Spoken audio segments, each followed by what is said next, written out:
Hello friends, Anika classes में आप सभी का स्वागत है। हम कर रहे हैं फ्रेंड्स डीएसएसबी जो टीजीटी के जो प्रीवियस ईयर क्वेश्चन पेपर हैं 2014 से 2021 वाले जितने भी मेल फीमेल वाले क्वेश्चन हैं हम वे करेंगे। हमने अपने लगभग 28 क्वेश्चन कंप्लीट कर लिए थे फ्रेंड्स। अब हम आगे हमने 28 क्वेश्चन कर लिए थे।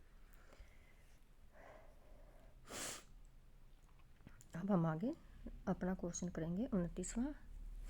फ्रेंड्स, ये क्वेश्चन हमारे लिए बहुत ही ज़्यादा इम्पोर्टेंट है।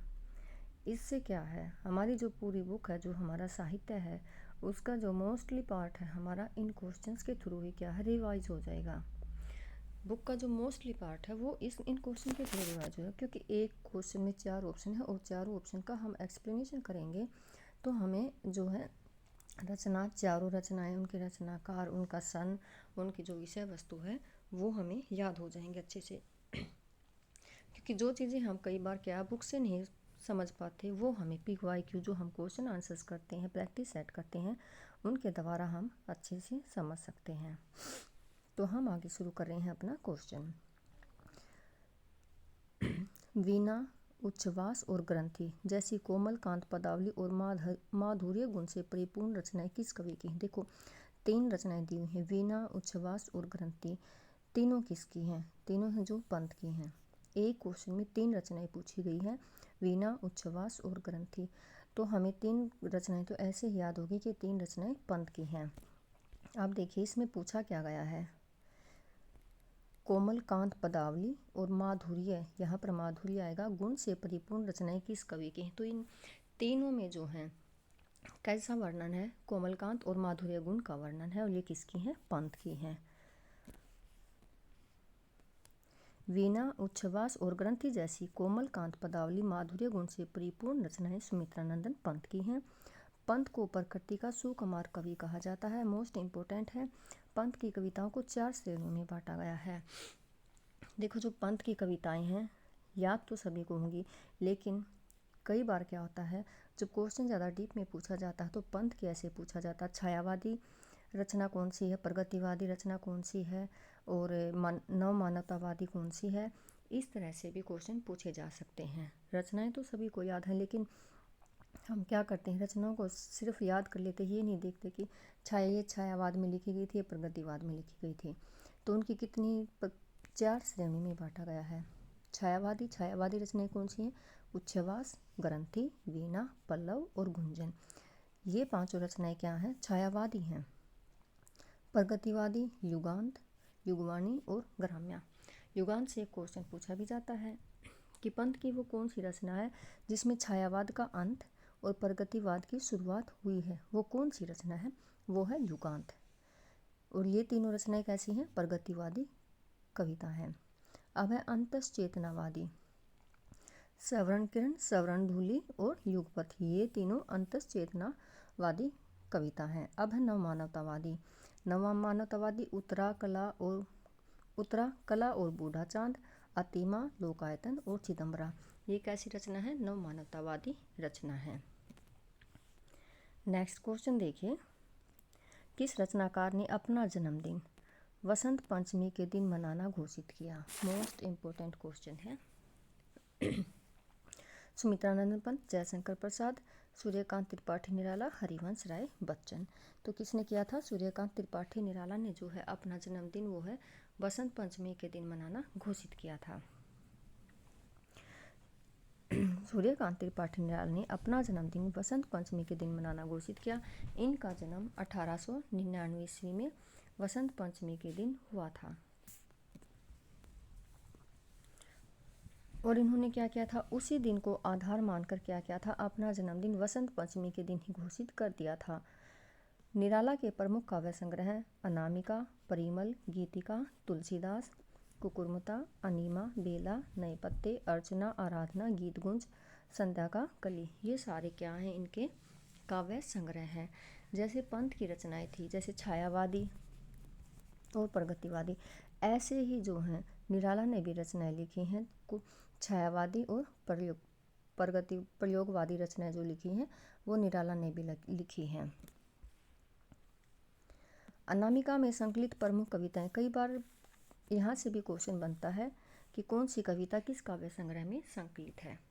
तो अनामिका में कौन सी हैं? स्रोत समृति, सम्राट एडवर्ड के प्रति, प्रेयसी, राम की शक्ति पूजा, रेखा, तोड़ती पत्थर, यही सच है। इनके काव्य संग्रह परिमल में संग्रहित हैं। किस रचना में संग्रहित हैं? परिमल में। अब देखो इनके काव्य संग्रह परिमल में संग्रहित जो कविताएं हैं, अधिवास, जूही की कली, बादल राग, विधवा, भिक्षुक, संध्या सुंदरी, पंचवटी, प्रसंग। जो निराला की जो कविताएं हैं 3 भागों में डिवाइड है और मैं इन पर एक सोर्स डालूंगी कि कौन सी कविता किस काव्य संग्रह में संकलित है। नेक्स्ट क्वेश्चन देखिए।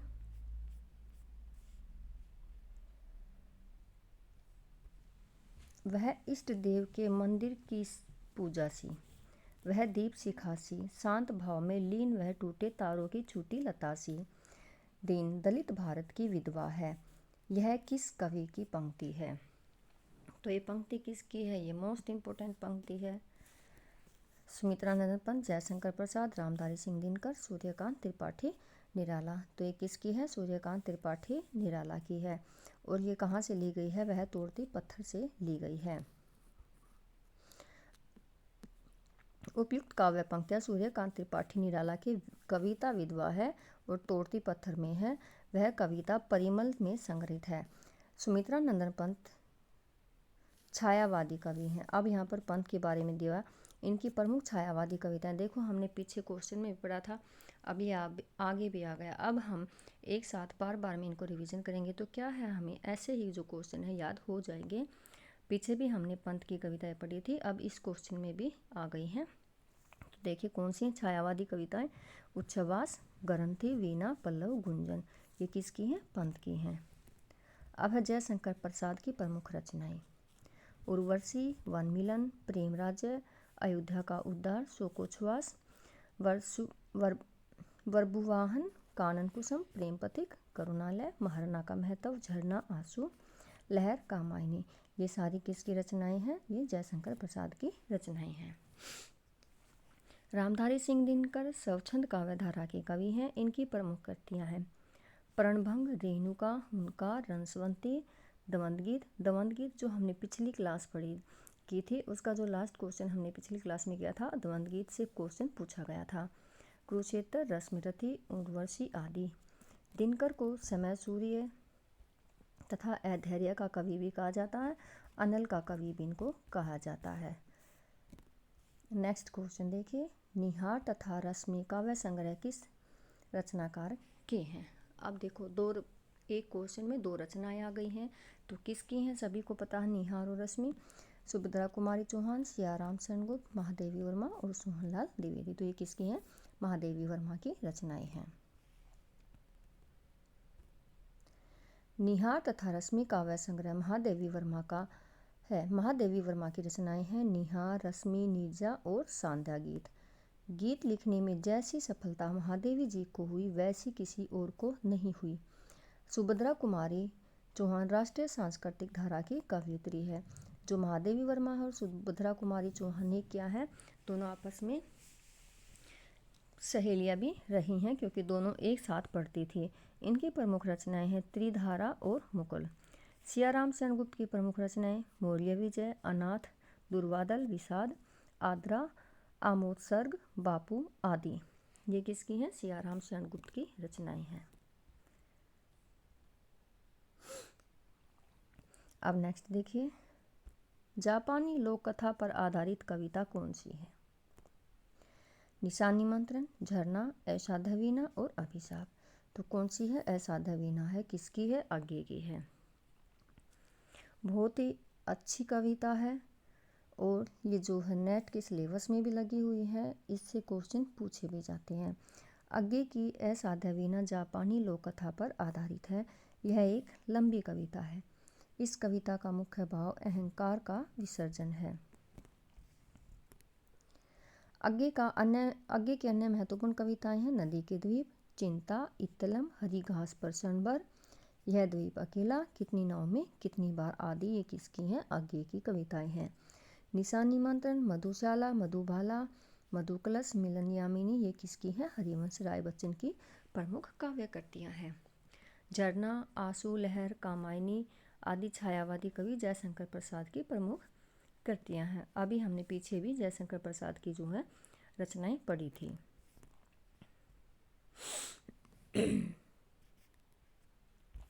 नेक्स्ट क्वेश्चन देखिए, मंजीर काव्य संग्रह के रचयिता कौन है? शंभुनाथ सिंह, गिरिजा कुमार माथुर, भवानी प्रसाद मिश्र और भारतेंदु हरिश्चंद्र।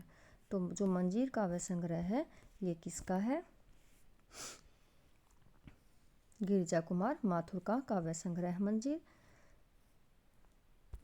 मंजीर गिरिजा कुमार माथुर का काव्य संग्रह है। गिरिजा कुमार माथुर तार सप्तक के कवि हैं।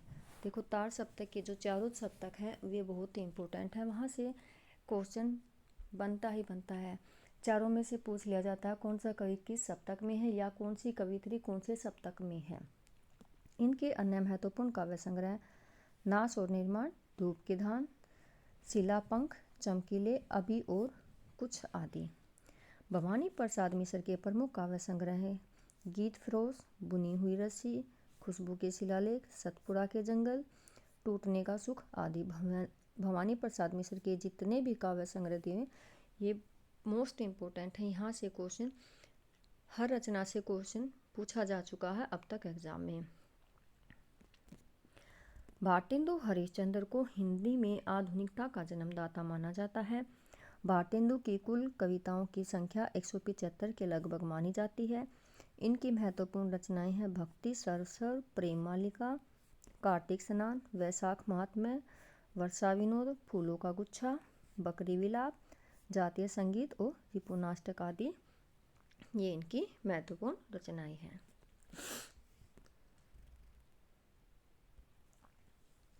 नेक्स्ट क्वेश्चन देखिए, किस कवि के बचपन का नाम राम बोला था?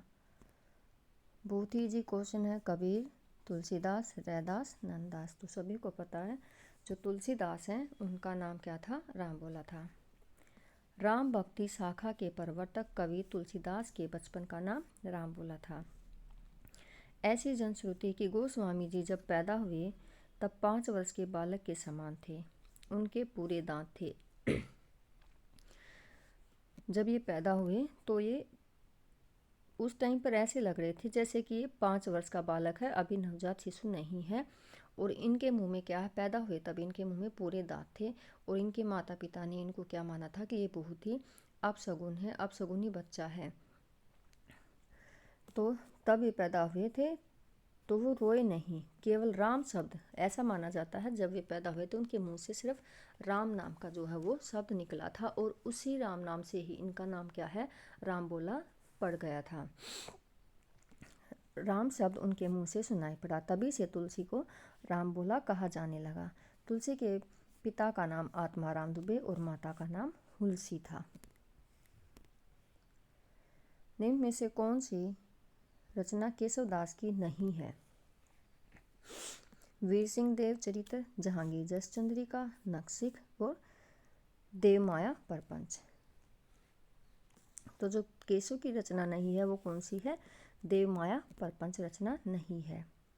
देवमाया परपंच केशव की रचना नहीं है, अपितु यह देव द्वारा संस्कृत के प्रबोध चंद्रयोदय का काव्य अनुवाद है।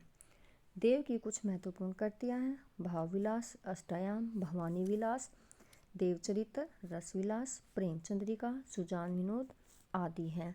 एक देव से पूछा जाता है इन्होंने क्या था, 34वां छल नामक संचारी भाव का भी क्या किया था, वर्णन किया था। वीर सिंह देव चरित्र, जहांगीर जस चंद्रिका, नखशिख, रसिक प्रिया, रामचंद्रिका, कवि प्रिया, रतन बावनी, विज्ञान गीता, छंदमाला आदि ये किसकी रचनाएं हैं? केशवदास की रचनाएं हैं। विश्वनाथ प्रसाद मिश्र, डॉक्टर नगेंद्र तथा गणपति चंद्र गुप्त ने केशव को रीति काव्य का प्रवर्तक माना है। और जो आचार्य रामचंद्र शुक्ल थे उन्होंने किसको माना था? चिंतामणि को माना था, केशव को नहीं माना था। महाराणा का महत्व किसकी रचना है?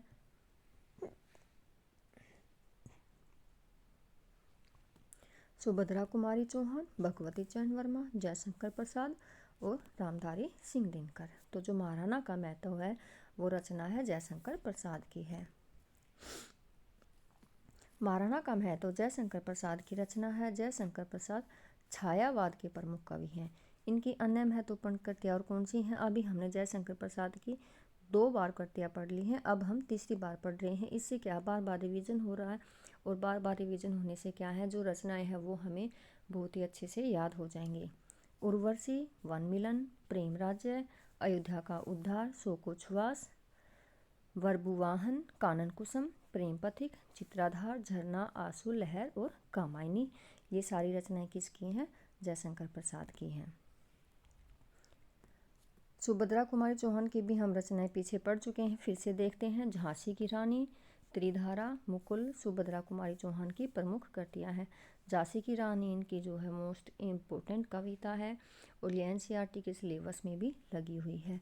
रेणुका, हुंकार, प्रणभंग, रसवंती, कुरुक्षेत्र, परशुराम की प्रतीक्षा, रसमरथी, उर्वशी, हारे के हरिनाम, ये सारी रचनाएं किसकी हैं? रामधारी सिंह दिनकर की सारी काव्य कृतियां हैं। नेक्स्ट क्वेश्चन देखिए, भगवती चरण वर्मा अभी भगवती उसी क्वेश्चन को देख रहे हैं। मुख्यतः कथाकार के रूप में चर्चित है। इनके प्रमुख उपन्यास पतन, चित्ररेखा, 3 वर्ष, टेढ़े मेढ़े रास्ते, भूले बिसरे चित्र, सामर्थ्य और सीमा, ये सारे उपन्यास किसके हैं? भगवती चरण वर्मा के उपन्यास हैं।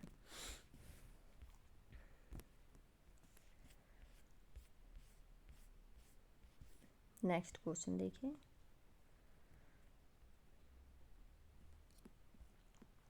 मैं कल्पना के सत्य को सबसे बड़ा सत्य मानता हूँ, किसके विचार हैं? मोस्ट इम्पोर्टेंट लाइन है, इसको ध्यान से देखना, क्योंकि ये PYQ भी है।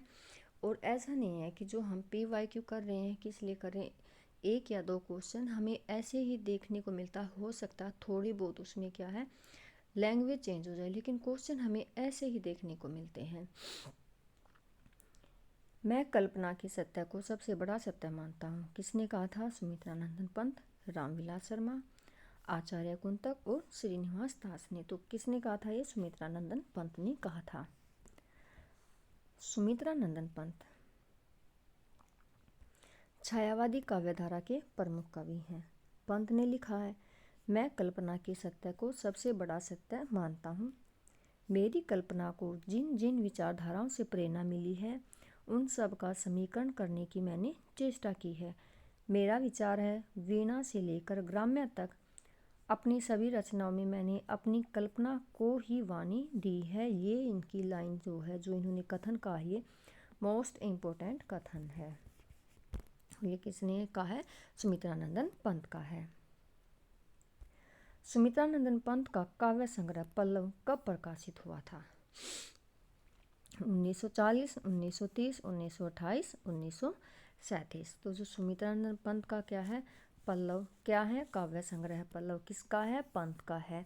और ये कब प्रकाशित हुआ था? 1928 ईस्वी में प्रकाशित हुआ था। पल्लव क्या है? काव्य संग्रह है, पंत के द्वारा लिखा गया है, और 1928 में इसको क्या किया गया है? प्रकाशित किया गया है। सुमित्रानंदन पंत के काव्य संग्रह पल्लव का प्रकाशन वर्ष 1928 है। पंत का पल्लव की भूमिका को छायावाद का घोषणा पत्र कहा जाता है। ये भी मोस्ट इम्पोर्टेंट है। छायावाद का घोषणा पत्र या मैनिफेस्टो किसको कहा गया है? पल्लव को कहा गया है। पल्लव किसकी रचना है? पंत की रचना है। पल्लव की भूमिका में पंत ने भाषा, अलंकार, छंद, शब्द और भाव के सामरस्य पर विचार व्यक्त किया है। और सुमित्रानंदन पंत की अन्य महत्वपूर्ण रचनाएं कौन कौन सी हैं, हम उनको देख लेते हैं। उच्छ्वास 1920 ईस्वी में लिखी गई, ग्रंथि 1920 में लिखी गई, वीणा 1927 में, पल्लव 1928 में, गुंजन 1932 ईस्वी में लिखी गई, युगांत 1936 ईस्वी में लिखी गई, युगवाणी 1939 में, ग्राम्या 1940 में, कला और बूढ़ा चांद 1959 में लिखी गई थी। हिंदी भाषा का संबंध किस भाषा परिवार से है? भारोपीय परिवार से, स्कैंडियन परिवार से, ऑस्ट्रिया परिवार से, या एशियाई परिवार से? तो जो हिंदी भाषा का संबंध है वो भारोपीय परिवार से है। किससे है? भारोपीय परिवार से है। हिंदी भाषा का संबंध भारोपीय परिवार से है। भारोपीय परिवार को इंडो जर्मनिक आर्य परिवार तथा भारत हिथी परिवार भी कहा जाता है। ये इंपॉर्टेंट है, क्या क्या कहा जाता है, इंडो जर्मनिक आर्य परिवार, भारत हिथी परिवार भी कहा जाता है। भारोपीय परिवार की 10 शाखाएं हैं। कितनी शाखाएं हैं? 10। भारोपीय परिवार की 10 शाखाएं हैं जिन्हें 2 वर्गों सप्तम और केतुम में बांटा गया है। ये भी इम्पोर्टेंट है। भारोपीय परिवार की 10 शाखाएं हैं। इन 10 शाखाओं को 2 वर्गों में बांटा गया है। वे 2 वर्ग कौन कौन से हैं? सतम और केतुम। कौन कौन से 2 वर्ग? सतम और केतुम में बांटा गया है। सतम वर्ग में ही भारत ईरानी यानी कि आर्य भाषाएं आती हैं। क्वेश्चन ऐसे भी बन सकता है, जो भारत और आर्य भाषाएं हैं वो भारोपीय परिवार की किस शाखा में आती हैं या किस वर्ग में आती हैं? तो वो सतम वर्ग में आती हैं। डॉक्टर गिरियसन ने भारत ईरानी को 3 उपवर्गों में बांटा है, ईरानी, दरद और भारतीय आर्य भाषा। ये किसके अनुसार है? डॉक्टर गिरियसन के अनुसार है। ये क्वेश्चन मोस्ट इम्पोर्टेंट क्वेश्चन है। नेक्स्ट क्वेश्चन देखिए, अर्धमागधी से निकली आधुनिक भाषा कौन सी है? देखो, जो हमारी भाषा वाला है इससे एक क्वेश्चन जरूर पूछा जाएगा, और जो अगर पीजीटी का होगा तो उसमें कम से कम 2 क्वेश्चन तो पूछेंगे। कौन सी भाषा से निकली है, या फिर ऐसे पूछ लिया जाएगा कि भोजपुरी है या अवधी है, ब्रज भाषा है, ये किस जगह पर बोली जाती है। जगह का नाम भी कई बार क्या है, पूछ लिया जाता है। तो अर्धमागधी से निकली आधुनिक भाषा कौन सी है? पूर्वी हिंदी, मागधी, मराठी या पैसाची। तो जो अर्धमागधी से निकली हुई भाषा वो कौन सी है? पूर्वी हिंदी भाषा है। अमीन का जो स्थान है, क्षेत्र है, वो भी याद करना जरूरी है, क्योंकि पिछले साल भी जो टीजीटी के एग्जाम और पीजीटी के हुए थे, इनमें जो मोस्टली पूछा गया था विशेष जो क्षेत्र था, स्थान था, कि ये बोली किस क्षेत्र में बोली जाती है, तो ऐसे क्वेश्चन पूछे गए थे। अर्धमागधी से निकली आधुनिक भाषा पूर्वीय हिंदी है। अर्धमागधी प्राचीन काल में मगध की साहित्यिक एवं बोलचाल की भाषा थी। कब की थी? प्राचीन की थी।